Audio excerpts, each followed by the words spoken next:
노란봉투법은 8월 24일에 국회를 통과했고 9월 2일에 국무회의 의결을 거쳐서 9월 9일인 오늘 공포되었습니다.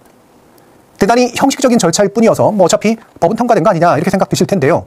하지만요, 노란봉투법이 지난 10년 동안 지체됐던 이유가 바로 이 절차 한 단계 한 단계마다 장애물이 있었기 때문입니다. 예전 같았으면 국회 환노위와 법사위에 걸려서 아마 세워라 내워라 했을 테고요. 본회의에 상정된다고 한들 과반 동의를 얻기도 쉽지 않았죠. 또 어렵사리 국회 의결을 거쳤다고 해도 번번이 거부권에 막혔습니다. 윤석열 정부는 국무회의를 통해서 2차례나 노란봉투법을 거부했습니다.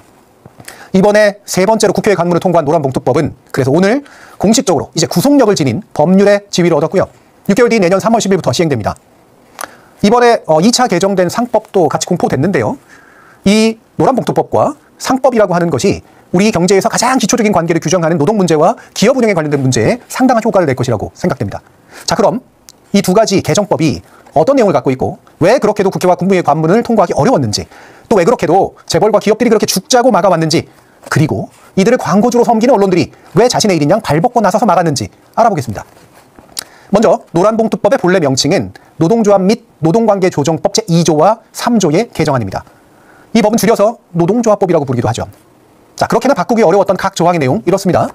첫째, 기존에는 근로계약 체결의 한쪽만을 가리켰던 사용자 개념, 이것을 근로조건을 실질적이고 구체적으로 지배하고 결정할 수 있는 자로 확대해서 정의했습니다. 둘째, 기존에는 임금이라든가 근로시간, 복지, 해고 등의 근로조건의 결정에 관련해서만 노동쟁의, 즉 파업 등을 벌일 수가 있었는데요. 이제는 근로조건에 영향을 미치는 사업 경영상의 결정까지도 폭넓은 쟁의의 대상이 됐습니다. 자, 셋째, 그간 파업 등으로 인해 발생한 손해를 노조 및 개인에게 배상 청구하는 일들이 아주 많았는데 이제는 제멋대로 손해배상 청구할 수 없습니다. 정당방위 조항, 남용금지 조항, 책임 감경 규정, 그리고 신원 보증인 면책 등의 조항들이 신설됐죠. 자, 설명을 드리면요, 정당방위 조항이라는 건 사용자가 이미 불법 행위를 해서 그거에 대응하다가 벌어져서 생긴 손해는 사용자가 배상 청구할 수 없다는 겁니다. 남용금지라고 하는 건 노조를 파괴시키거나 노조의 운영을 실질적으로 잘 못하도록 만들려는 방해 목적으로 손해배상 거는 경우 많죠. 불가능하게 됐습니다. 자, 그리고 책임 감경이라는 건 노조뿐만이 아니라 노조 개인에 대해서 막 책임을 떠넘기는 경우들이 많은데 적정한 책임 비율을 따져서 배상하더라도 배상할 수 있도록 합니다. 마지막으로 신원보증인 면책이라는 거는요, 근로자뿐만이 아니라 이 가족 등에까지 배상 책임을 연장하는 과정들이 있었는데 그러지 못하도록 했습니다.